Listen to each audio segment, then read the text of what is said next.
Special thanks to my friend, colleague Senator Murray, for joining us here today. Thank you.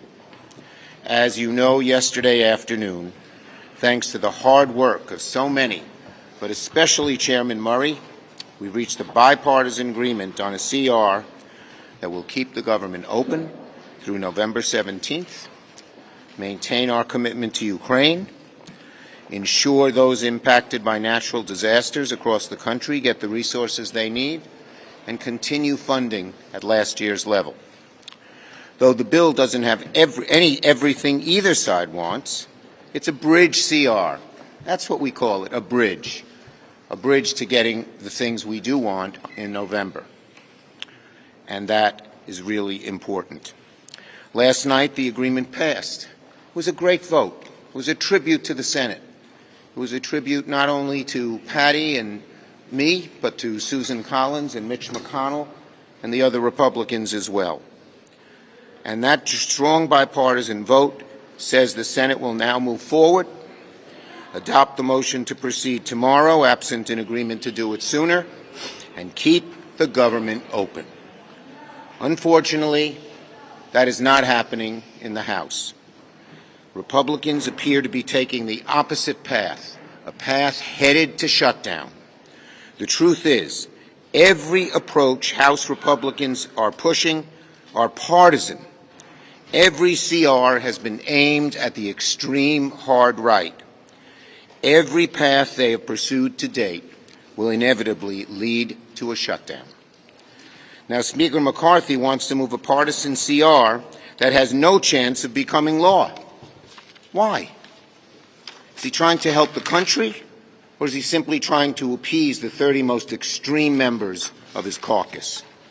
Because the same MAGA Republicans that the Speaker seeks to satisfy, the same members who seem happy to shut down the government, have already rejected his plan to avoid one.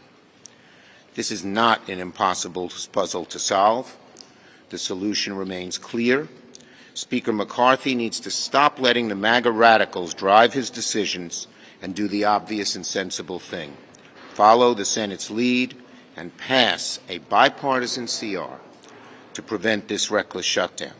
We hope he will come to his senses and emulate what we are doing. Bipartisan, bipartisan, bipartisan. It's the only way to avoid a shutdown. If MAGA Republicans get their way, the dangers for this country will be great. Extremism will dominate. The ultra-wealthy will be empowered. Working families will suffer. And women's health care will be even more curtailed. We in the Senate don't want to go down that troubling road. The Speaker should resist the 30 or so Republicans who want to drag us in that direction, and he can do it by giving bipartisanship a chance, just as we are doing in the Senate. Senator Murray. Thank you. Thank you. I have been working around the clock with my colleagues on both sides of the aisle, along with my leader, to put together a serious, straightforward, and bipartisan continuing resolution. Because, as I've been saying, there is absolutely no reason for a shutdown. And we showed that yesterday by voting overwhelmingly last night to move forward with this legislation. Let us be clear, this is a bipartisan bill that we wrote to make sure it could pass the Senate, pass the House, as long as it was brought up for a vote. And we wrote it so we could begin to address the urgent issues facing our country and avoid a reckless government shutdown while we work to pass our 12 bipartisan appropriations bills here in the Senate. This package addresses major bipartisan priorities so Congress can continue support for disaster relief efforts and for our allies in Ukraine. It will prevent a pay cut for our heroic wildland firefighters. It will avoid chaos and furloughs for air traffic controllers and community health centers and more. This is a meticulously negotiated bipartisan bill that can be signed into law as soon as it's passed. And if any senator or extremists in the House wants to force a shutdown, make no mistake, working Americans will pay the price. And by the way, a shutdown will be far more costly than simply keeping the government open. Not only would a shutdown be devastating for our economy and jeopardize our credit, it will also cut off paychecks for our military, for our border officials who are stopping fentanyl, our firefighters, and so many other public servants who are counting on that paycheck that they earned to make ends meet, not to mention the millions of contractors who work with government agencies as well.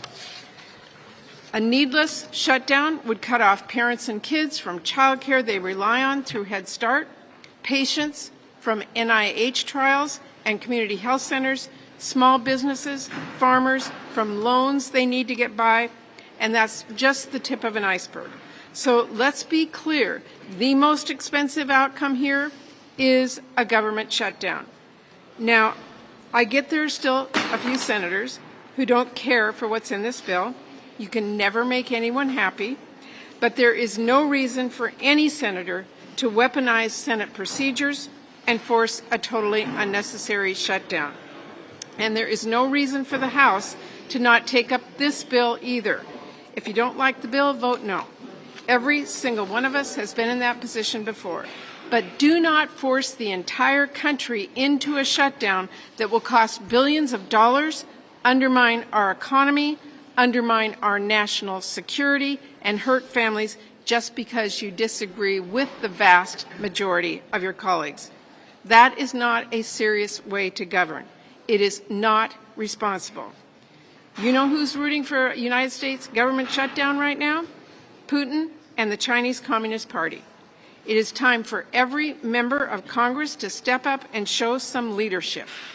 There is no reason we should not be able to pass this bill and avert a government shutdown. None. So let's get it done. Thank you very much. No.